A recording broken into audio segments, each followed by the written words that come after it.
നിന്റെ അമ്മയും ചേച്ചിയും എന്നെ ഒരു ജോലി ഏൽപ്പിച്ചിട്ടുണ്ട്. നീ എത്രയും വേഗം വിവാഹം കഴിക്കണം. അതിനുള്ള ആളെ അവർ കണ്ടുവച്ചിരിക്കുക. രേഖ, ഞാൻ വിവാഹം കഴിക്കുന്നത് എന്റെ മനസ്സിന്റെ തൃപ്തിക്ക് വേണ്ടിയല്ലേ? മനസ്സിനിണങ്ങാത്ത ഒരാളുമായി എനിക്ക് ജീവിക്കാൻ കഴിയുമോ? അത് ശരി. നിനക്കാണെങ്കിൽ ആണുങ്ങളെന്ന് വെച്ച ചതുർത്ഥ്യ. പിന്നെങ്ങനെ നിന്റെ മനസ്സിനിണങ്ങുന്ന ആളെ കണ്ടുപിടിക്കുന്നത്? എന്റെ മനസ്സിൽ ഞാൻ സങ്കല്പിച്ചിരുന്നൊരു പുരുഷൻ എത്തിക്കണം. അമ്പടി കള്ളി, എന്നിട്ടാണ് മിണ്ടാപ്പൂച്ചിയെ പോലിരുന്നത്. ഞാൻ ഈ വിവരം നിന്റെ വീട്ടിൽ പറയട്ടെ. ആരടിയ സങ്കല്പ പുരുഷൻ? ബാലേട്ടൻ. വേണ്ട, നിന്റെ ചേട്ടനെ ജീവനോടെ കാണാൻ നിനക്ക് ആഗ്രഹമില്ലേ? ചേട്ടാ, ഞാൻ ആരാണെന്നുള്ളത് അവൾ മറന്നാലും ഞാൻ മറന്നുകൂടാ. ചേട്ടാ, സരിത ആലോചിക്കാതെ ഒരു തീരുമാനം എടുക്കാറില്ല. വേണ്ട രേഖ, ആവശ്യമില്ലാതെ അപകടങ്ങൾ ക്ഷണിച്ചു വരുത്തരുത്. മേലാൽ സരിത ഇവിടെ വരരുതെന്ന് പറഞ്ഞേക്കൂ. രേഖ, നീ എന്തിനാ ഇങ്ങോട്ട് വന്നത്? ഇനി വരരുത്. എന്റെ ചേട്ടനത് ഇഷ്ടമല്ല. രേഖ, നീ ഇവിടെ വരുന്നതിൽ എനിക്കും താല്പര്യമില്ല. ഇന്നോളം വേദന എന്തെന്നറിയാതെ വളർന്ന എന്റെ ചേട്ടന് നീ മൂലം അതുണ്ടാകരുത്. ചേട്ടന്റെ കണ്ണു നിറയാൻ ഞാൻ ഒരിക്കലും സമ്മതിക്കില്ല. എന്റെ കുഞ്ഞെ, നിന്നോടുള്ള സ്നേഹം കൊണ്ട് പറയുന്നതാണ്. കല്യാണം കഴിച്ചുള്ളൊരു സുഖജീവിതം അവനില്ലെങ്കിലും എന്റെ മോനെ എനിക്ക് എന്നും കണ്ടുകൊണ്ടിരിക്കണം. അമ്മേ, ഞാൻ ബാലേട്ടനെ വേദനിപ്പിക്കുമെന്ന് അമ്മയ്ക്ക് തോന്നുന്നുണ്ടോ? ബാലേട്ടന്റെ കണ്ണുകളിൽ മാത്രമേ ഇരുട്ടുള്ളൂ. മനസ്സ് വെളുത്തതാണ്. അല്പം വെളിച്ചം എനിക്കാണ് വേണ്ടത്.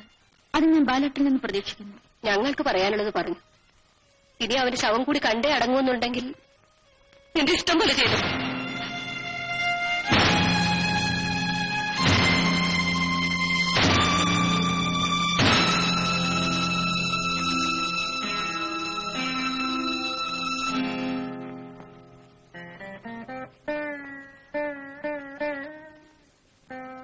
ബാലേട്ട.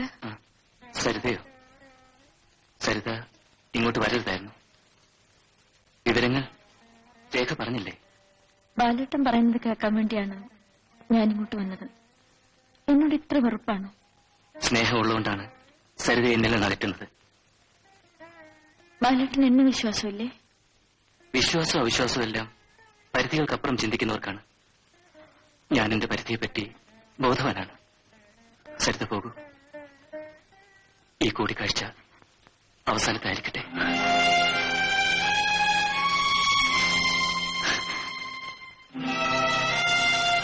ബാലേട്ടൻ പോകാൻ പറഞ്ഞിട്ട് ഞാൻ പോകാതിരിക്കുന്നത് ശരിയല്ല.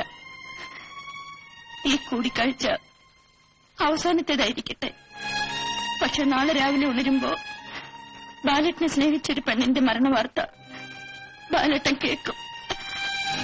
അപ്പൊ അവക്ക് വേണ്ടി 2 തുള്ളി കണ്ണീരെങ്കിലും നഷ്ടപ്പെടുത്താനുള്ള സന്മനസ് ബാലേട്ടനുണ്ടാവുമല്ലോ.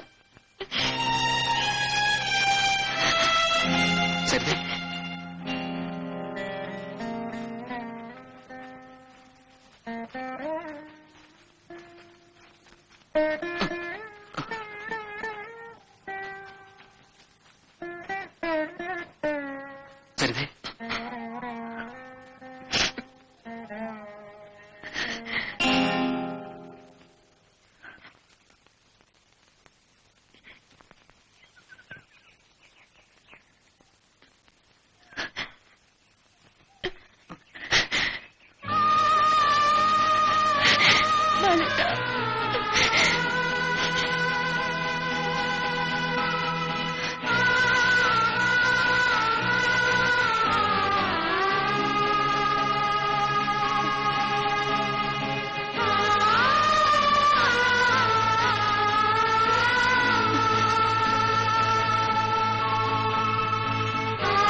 ചേട്ടനെന്തിനാ പാവത്തിന് സിഗരറ്റ് വെച്ചുകൊള്ളി? നിന്റെ അമ്മയുടെ പെണ്ണമ്മക്കാൻ വഴി വിടുന്നു. ഇനിയെങ്കിലും നന്നാകുമെന്ന് കരുതി എങ്ങോട്ട് വിളിച്ചുകൊണ്ടുവന്നു. ഇവിടെ വന്നിട്ട് അവൾ അഴിഞ്ഞാട്ടം തുടങ്ങിയിരിക്കുന്നു. കണ്ടില്ലെങ്കിലും അവനെ പ്രേമിക്കാനറിയാം.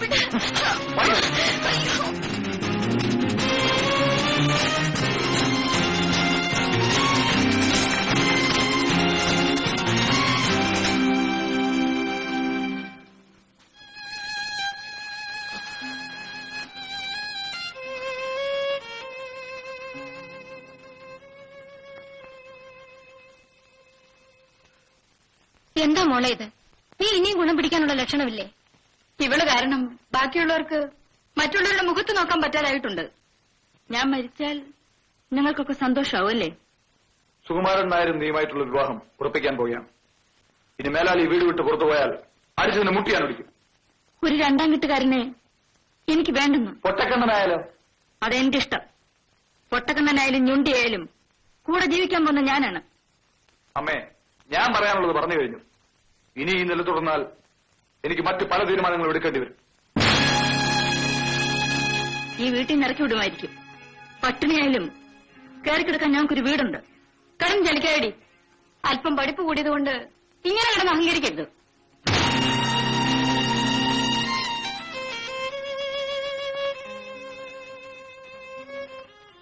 മോളെ, അമ്മയ്ക്കൊരിത്തിരി സമാധാനം താടി. അമ്മേ, ഞാൻ അവസാനമായി പറയാണ്, എന്റെ കല്യാണത്തെപ്പറ്റി ആലോചിക്കാണ്. അത് ബാലേട്ടനെ ആലോചിച്ചാൽ മതി. ഒരു നേരത്തെ ആഹാരം തരാനുള്ള കഴിവ് പോലും അവനില്ലല്ലോ. എനിക്കെങ്ങനെയും ജോലി കിട്ടും. എന്റെ ശമ്പളം കൊണ്ട് ഞാനും ബാലേട്ടന് സുഖമായി ജീവിക്കും. എന്നെക്കുറിച്ച് എന്തെല്ലാം ആഗ്രഹങ്ങൾ വെച്ച് വളർത്തിയതാ. ഓരോരുത്തർക്കും ഓരോ വിധിയുണ്ടല്ലോ. ഇതാ പാലുമമ്മി ചോക്ലേറ്റ്. ഇന്ന് എന്താ വിശേഷം അറിയാവോ? മിനിക്കുട്ടി പറഞ്ഞാലേ അറിയൂ. ഇന്ന് എന്റെ പെരുന്നാളാ. ആണോ? സദ്യയൊക്കെ ഗംഭീരായിരിക്കുമല്ലോ അല്ലേ? ക്ഷണിക്കാനും കൂടി മിനിക്കുട്ടി വന്നത്. അമ്മുമ്മയും ചേച്ചിയും എല്ലാരും കൂടി മിനിക്കുട്ടിയുടെ വീട്ടിലേക്ക് വരണം. ബാലുമമ്മി, നമുക്ക് അമ്പലത്തിലേക്ക് പോകാം. മാമ വരുന്നില്ല, മോള് വെക്കോ? അത് പറ്റില്ല, മാമയും കൂടി വരണം. വരും മാമേ.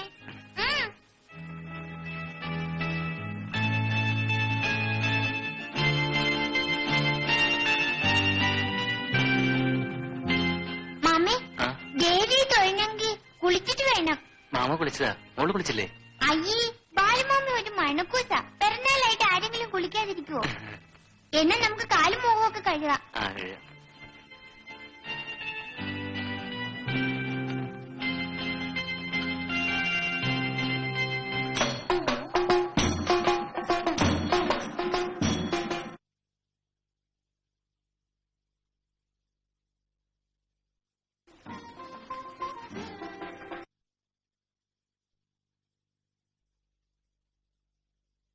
എന്റെ ദേവി പ്രത്യക്ഷപ്പെടുകയും ചെയ്തു. നമ്മുടെ മനസ്സൊന്നാണ് ബാലേട്ട. അത് വേർപെടുത്താൻ ഇനി ആരെ കൊണ്ട് കഴിയില്ല. ദേവി, ഞങ്ങളുടെ ജീവിതം ധന്യമാക്കി തരണേ.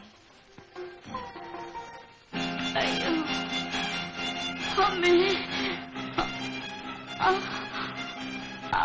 സൂക്ഷിച്ചിറങ്ങണേ. അമ്മേ, അതൊക്കെ പതുക്കെ കയറിക്കും. അയ്യോ അമ്മേ. അമ്മേ, മോള് വീട് നോക്കിക്കോ. ചേച്ചി ആശുപത്രി കൊണ്ടുപോവാ. അമ്മ, ഞാനും കൂടെ വരാം. അമ്മേ, എല്ലാവരും കൂടെ പോയാലേ വല്ലതും ഉണ്ടാക്കി കഴിക്കണ്ടേ? അതോ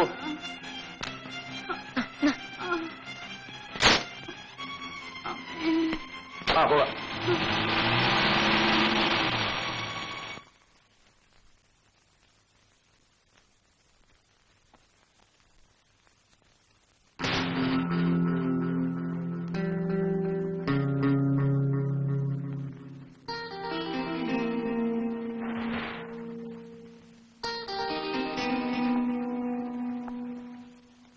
ചേച്ചി പ്രസവിച്ചു. ആൺകുട്ടിയാ. ആശുപത്രിയിലേക്ക് കൊണ്ടുപോകാൻ ചോറും കറി എടുത്തു വെച്ചിട്ടുണ്ട്. ഞാൻ ആകെപ്പാടെ വേർത്ത് മാറിയിരിക്കുക. കുളിച്ചിട്ട് വരട്ടെ.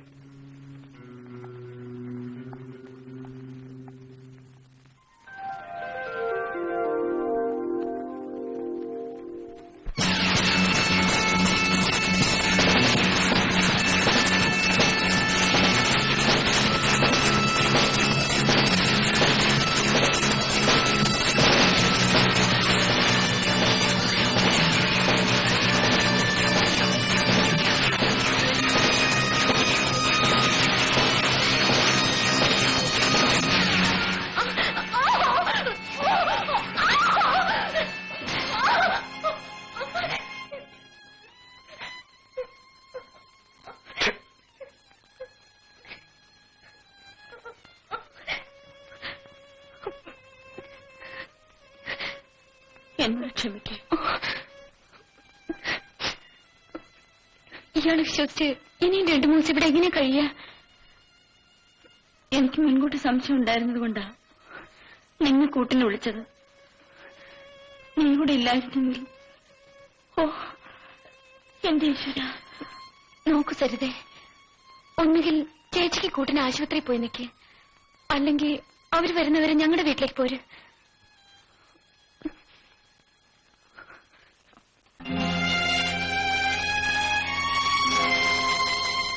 ഇനി ഇവിടെയുള്ള ജീവിതം എനിക്ക് വേണ്ട. അമ്മ വന്നില്ലെങ്കിലും ഞാൻ പോകും. അല്ല, നീ ഇവിടെ വന്ന് നിൽക്കുകയാണോ? ഒന്ന് പറഞ്ഞിട്ട് പറയാമായിരുന്നില്ലേ? നിന്നെ ഞാൻ എവിടേക്ക് അന്വേഷിച്ചെന്നറിയാം. എന്താ ചന്ദ്ര ഇതൊക്കെ?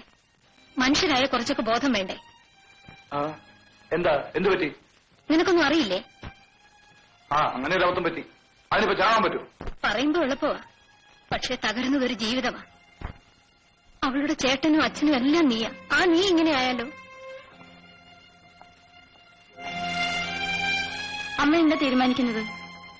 മോളെ, സരള ഇതൊന്നും അറിയണ്ട. നിങ്ങൾ 2 പേരും എന്റെ വയറ്റിൽ ജനിച്ചു പോയില്ലേ? ഉടനെ പോയാൽ അവൾക്ക് എന്തെങ്കിലും സംശയം തോന്നും. ഏതായാലും ഈ ആശുപത്രി വിട്ട് വീട്ടിൽ ചെല്ലട്ടെ, എന്നിട്ട് നമുക്ക് ആലോചിച്ച് എന്തെങ്കിലും ചെയ്യാം, കേട്ടോ? ഏതായാലും അവരുടെ മനസ്സ് 2 ഒന്നായി കഴിഞ്ഞു. പിന്നെന്തിനാ ഇത് വെച്ച് നീട്ടിക്കൊണ്ടു പോകുന്നത്? നിങ്ങൾ എപ്പോ പറഞ്ഞാലും ഞങ്ങൾ തയ്യാറാ. ചന്ദ്രശേഖരന് ഇക്കാര്യത്തിൽ താല്പര്യമില്ലെന്നാണ് അറിഞ്ഞത്. ആരുടെ താല്പര്യവും ഇനി നമുക്ക് നോക്കാം.